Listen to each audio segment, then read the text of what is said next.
Hello, everybody. Welcome, District 38. This is your co-conference chair, Danielle Lacy, coming at you.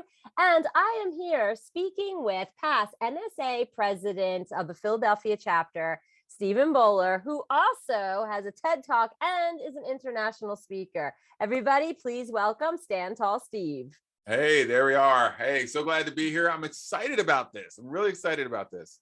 We're excited to have you. It's going to be great having you on that main stage Saturday night.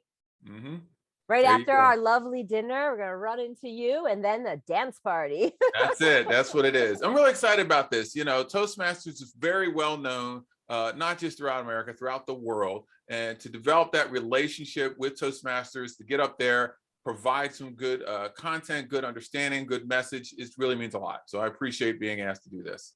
All right, Mr. Stand Tall Steve, tell us, what are you going to be speaking about at our conference?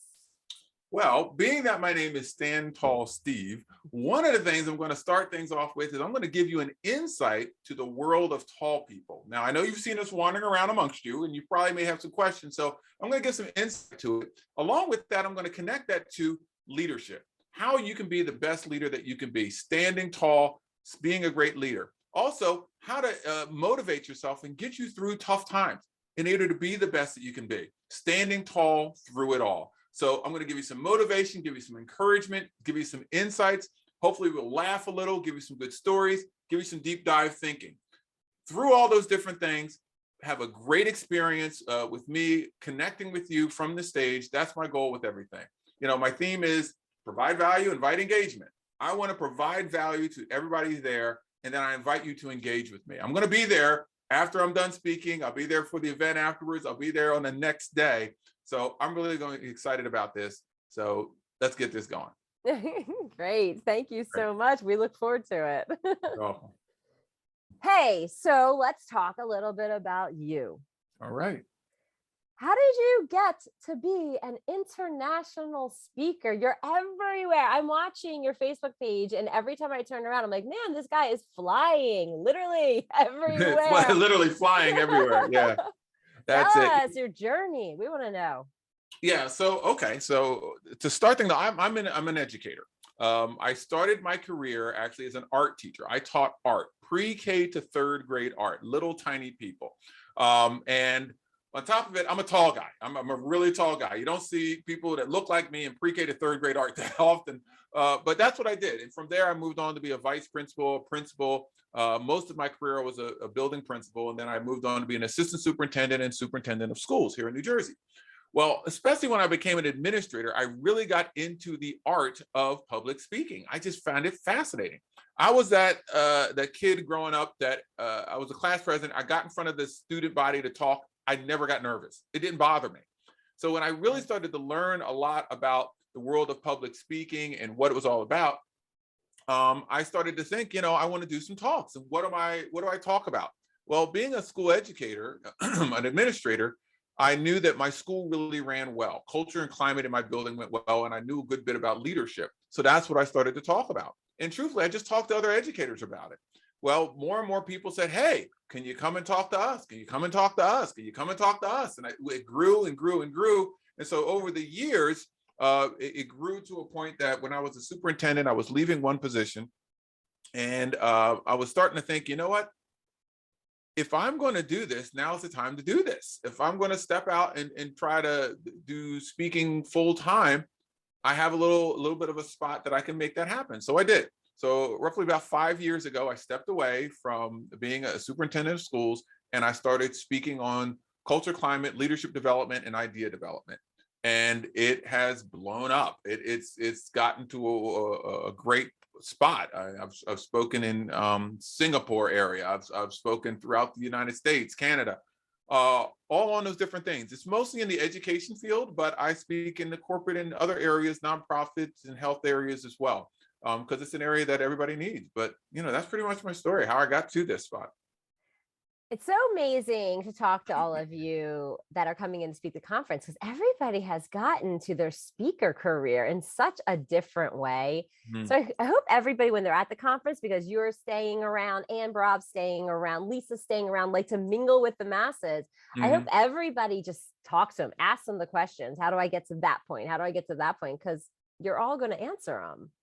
Yeah, I mean, everybody has their own way of getting to it. They really do. And I'll be honest with you, every single one of us, there was fear involved. I guarantee you. I got a mortgage. I got 3 kids. I got some cars and a couple of dogs here at the house. So, when you step away, it's like, oh man, is this going to work? But my thought was, it has to work. It must work. And, you got to go about it strategically and smart. I connected with NSA, National Speakers Association. And through NSA, I learned the business of speaking. So there's one thing where you're learning to speak and how to speak, and Toastmasters is phenomenal with that. But then there's the business of speaking. And NSA is phenomenal in that aspect. I started off with their Speakers Academy that they had, learning the ropes, stayed with it. And I became the president of NSA Philadelphia for 2 years. And so there's fear to it. Everybody has their own path, but there's some basic things that you should just know on how to do that. And I would love to share that with people. That's going to be exciting. So as you're sitting there trying to dance, people will be asking you questions. Yeah, it's like, come on, what do you got? Yeah, come with me. We'll dance it over there and we'll talk it out. It's all good. It's going to be great. Yeah. What do you do when you're speaking on stage? What do you think is the one key thing about you that stands out for people? Well, the number one thing is you look at me, you can see I'm not a small guy. I'm tall. I'm pretty tall. I'm not gonna tell you how tall. You got to come and you'll find out all the details about that. But I know that I have a presence. So when I'm on stage, I use my presence, and it's a major piece of how I speak, what I talk about. I make those connections. I'm also a very animated speaker. I'm an animated person. I'm going to move around. I'm going to act things out. I'm going to use voice and inflection. And everybody who knows in Toastmasters, the value of stories and maximizing stories to make the connections to the spirit of people that are around you. And I love to do stories. I always say when I do my training for people who want to become speakers in the business of speaking is I consider a speech like a roller coaster, right? You're starting off, you're building. Oh, that's funny. Oh, whoa, what did you say about that? Oh, there's a turn. I didn't expect that. Hey, here's some data right here. Oh, wow, there's a loop, So you craft your speech in that way so that you're pulling, you're tugging, you're deep diving into the emotions of people that are there while providing good entertainment, good content, and good understanding. And of course, I think being an educator really helps as well, because in education, you have to develop lessons. You have to have a curriculum. You have to have your outcomes. What is the expectations? All those things go into what it is that I do when I get on stage. So that's what I kind of funnel through. But mostly, I know I have a presence. I use that when I go up to speak. Everybody works on that. It's the hardest thing to work on as a Toastmaster. Just commanding the audience, being active and lively, and keeping the attention and stories. So to watch you be able to do that on this awesome stage, I think it's going to be great. Yeah, I have a question. You have done a TED Talk. Yes, I did a TED Talk. Yes, I did. What was that all about? What was that experience like doing that? Well, it was interesting. It was wonderful experience, by all means. Wonderful experience. Here's the thing. So when I got connected to the curator of the TED Talk, and they truly curate their speakers, the very first conversation was the fact that she says, I know that you're already a professional speaker, and sometimes they're the hardest ones to work with. I'm like, why? My speech is tight, girl. You don't know. I'm thinking. She says, we want to get to the root of a topic. So her and a small committee or team, they sat with me virtually for over an hour and a half, and we dug down. They asked phenomenal questions to get to a root of a topic to speak on. And it was not my normal topic. My normal topic is to stand tall through it all and boom, boom, and I got some great stuff and some other things that I talk about. But what I spoke about for my TED Talk was the topic of why not me? And we dug down into the whole concept of what success is about. It's about that inner monologue. It's about that inner conversation that you're having with yourself. And you can say, why not me? Why can't I do this? So it's a bit of those things. And through the TED Talk, talking on the front end of being younger and being upset with myself. Why me? Why am I getting this? Why, that guilt and then moving to, well, wait a second, why not me? Why can't I do this? And then shifting it even further with that confidence of why this is not me, why I won't do that. And I take you through that. The whole process was absolutely wonderful. It was just great. I think it was a wonderful, wonderful experience. Yeah. Now, do you hold on to some of what you've learned there, and did you pull that into your keynotes now? And do you pull the parts of your TED Talk into when you're working with kids? Yes. I mean, one of the things I always prided myself on is, even though I had my signature talk, I tried to personalize it for each of my different clients. And after going through that, I now have a new way to personalize my talks for my clients. I kind of ask better questions of them. I dig a little bit deeper. I try to, more than just drop some good info to them that's important to them, I get to the root of their understanding. It's one of those things where you think you're good, but then you go through an experience like that, and then you realize, wait, I really wasn't as good as I thought I was. But now I feel like I'm there, and I'm still growing with that. So that TED Talk process, the process of identifying your talk and the process of developing the talk, giving the talk, that was the easy part. It was, and you know this in Toastmasters, the development of that, but to have that team to help you through that process was absolutely wonderful. It's amazing because people don't realize that when you get invited to do a TED Talk, that you have to go through a TED Talk process. I don't think that they get that. I think they just are like, oh, well, you're a great speaker, so you got a TED Talk. Yeah, there's more to it than that, much more than that. Yeah. Now, if you didn't develop the talk the way they want it, could they then be like, yeah, it's just not going to work. See you later?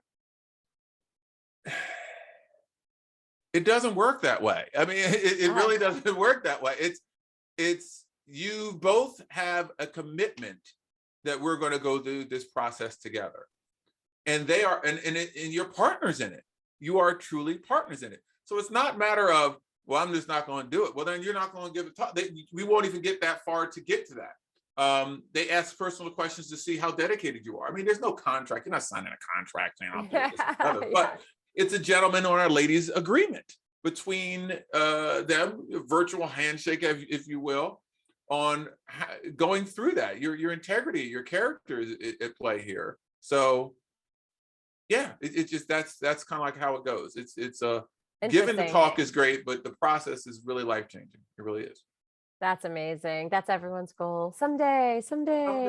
Yes. So tell everybody, when you are not out there public speaking, being Stand Tall Steve persona, what are you doing with yourself? What am I doing with myself? Oh, well, I'm with my kids a lot. My daughter does competitive cheer. You know, they got second in the nation. They're really great. So I follow with her what she's doing. My son is a Boy Scout. I'm a Boy Scout leader. We've been connected with Boy Scouts for many, many years. Actually, he's starting on his Eagle Scout project. I'm excited with that. So yeah, I'm the guy. I hike, I camp outside in tents, you know, cold weather, warm weather, the whole nine. I love doing that. My biggest hobby is my barbecue. I'm a barbecue nut. I love to cook outside. I go to town with barbecue. That's just my thing. I absolutely love it. I do competition barbecue. I'm always out there figuring something out, something new, trying stuff. That's my thing. That's what, how many grills do you have? Tell us.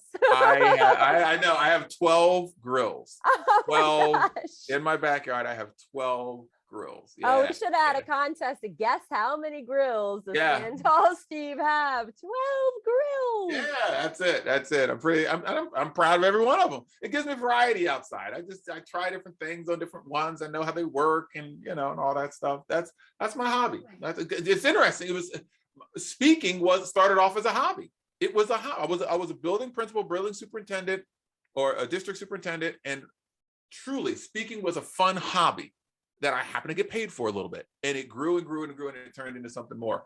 Right now, my barbecue is just that. It's a hobby, and I'm hoping to keep it right there. But you know, I love it. Okay, so are you going to judge all the cooking at the conference? No, I'm not that bad. I'm not going to that bad. I give this a 5. Oh, this is a 7. You know, no, I'm not going to be that bad. Now, if you get there and you're having barbecue, I might, but regular cooking, I won't. No, well, they are going to have filet mignon on Friday night. All right. treating y'all like kings and queens when you come out to this event. That's it. That's it. Well, do you have anything else to tell all of our friends before we let them go? Other than the fact that, you know what, I love what it is that I do. I really am going to provide them some clear insight, motivation, some inspiration so that they can, take it back and implement it in their life, whether it's in their business, in their personal life, whatever it might be. My theme or my goal, my focus for my business is provide value, invite engagement.